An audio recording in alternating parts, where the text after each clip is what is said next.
Localizado no Oceano Índico, Zanzibar era um país insular próximo à costa de Tanganyika, atualmente parte do território da Tanzânia.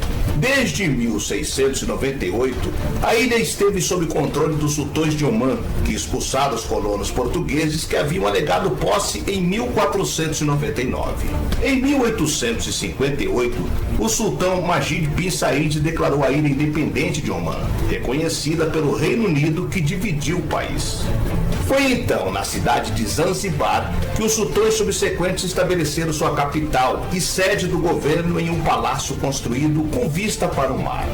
No dia 27 de agosto de 1896, o Reino Unido e o Sultanato de Zanzibar travaram um confronto militar que ficou conhecido como a Guerra Anglo-Zanzibari. Contudo, diferente de outros conflitos históricos, este teve uma duração muito curta. Estima-se que o confronto tenha durado apenas 38 minutos. No entanto, foi o suficiente para tal episódio ficar marcado na história da humanidade.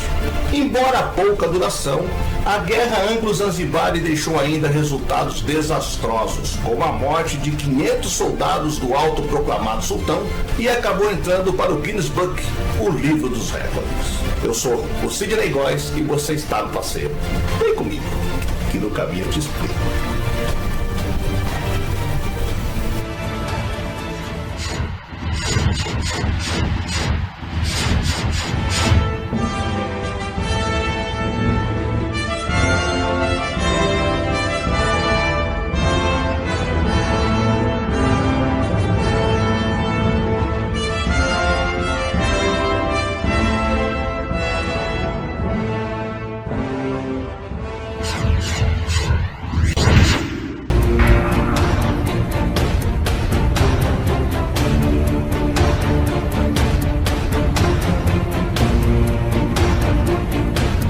Dia 27 de agosto de 1896, cidade de Pedra, em Zanzibar. Reino Unido e Sultanato de Zanzibar são lados opostos em um conflito militar que durou apenas 38 minutos. Isso mesmo. O conflito, que ficou conhecido como a Guerra Anglo-Zanzibari, começou às 9h02 e terminou às 9h40 daquele mesmo dia. Até o momento, ela é considerada a guerra com a menor duração do mundo. Inclusive, ela entrou no Guinness Book, o livro dos recordes, justamente por ter sido tão curta. Tudo começou com um dos maiores causadores de conflitos internacionais, uma sucessão no poder. Quando o sultão Said Ali morreu, seu único filho, Khalid ibn Bargash, reivindicou o trono. Mas as lideranças da Grã-Bretanha tinham uma ideia diferente sobre quem eles queriam no poder da ilha, apoiando em vez disso um outro pretendente, Hamad bin Tuamin. O motivo pelo qual o Império Britânico queria Hamad no poder era porque pensaram que ele seria mais colaborativo que o filho do último sultão, que passara a vida toda oferecendo resistência às políticas que a Grã-Bretanha queria implantar no território. Eram essas a abolição da escravidão e a restauração da economia mercantil. O motivo da relutância era porque ambas essas medidas interferiam diretamente nos lucros da elite local. As leis de Zanzibar da época, entretanto, não determinavam que o poder devia ser passado de maneira necessariamente hereditária, de forma que Hamad ser o novo sultão não feria exatamente as tradições do território. Assim, quando o príncipe Khalid ocupou o palácio, não havia muitos argumentos que pudesse usar para defender sua tomada do título. Assim, as autoridades britânicas não demoraram muito para convencê-lo a renunciar, tornando seu pretendente favorito o novo sultão. Entretanto, de forma inesperada, o governante escolhido pelos ingleses morreu apenas 3 anos depois. Dessa vez, Khalid não aceitou ser novamente recusado para o cargo. Tendo aprendido com a sua última experiência, o príncipe não trouxe mais apenas argumentos para a mesa, e sim um exército de 3.000 soldados e apoiadores.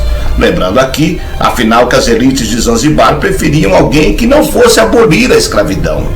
Em resposta, o Império Britânico também trouxe sua infantaria, contando com 5 navios da Marinha Real e um contingente de fuzileiros navais.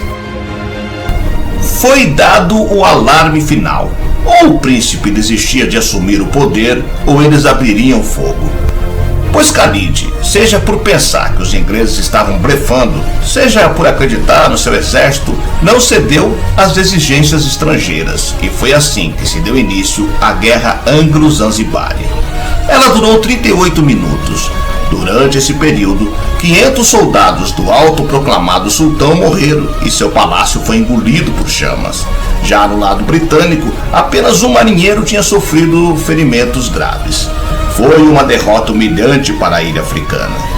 Eventualmente, o príncipe de Zanzibar se rendeu, mas não antes de se abrigar no consulado alemão, onde recebeu proteção.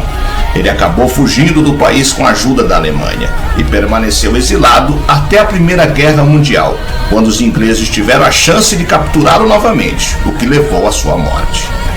A ilha teve um destino quase tão dramático quanto. O próximo pretendente escolhido como sultão, após ter essa prova clara da desigualdade de poderio militar entre as duas nações, acatou todas as ordens vindas do Império Britânico, assim como os sultões seguintes, até a emancipação finalmente vir por iniciativa da Grã-Bretanha em 1963. Acredita-se que os primeiros conflitos armados ocorreram na região do Oriente Médio há cerca de 10 mil anos atrás, entre as cidades-estados pré-históricos da região. No entanto, a primeira guerra na história registrada foi a de Sumer e Elam em 2700 anos antes de Cristo. Desde então, inúmeras guerras foram travadas em todo o mundo e, em um grau ou outro, as consequências foram devastadoras. Algumas dessas guerras se estenderam por muitos anos, mas mesmo o mais curto dos conflitos armados pode ser catastrófico e trazer tragédia a muitas pessoas. Tal é o caso da Guerra Anglo-Zanzibar, notável por ser a guerra mais curta da história. A Grã-Bretanha, depois da guerra, teve controle total sobre os interesses do sultanato. Foi apenas em 1963, por interesse dos próprios ingleses, que a ilha conseguiu se emancipar. Atualmente, os Zanzibar formam um estado semi-autônomo da Tanzânia. As guerras, infelizmente, fazem parte da história da humanidade.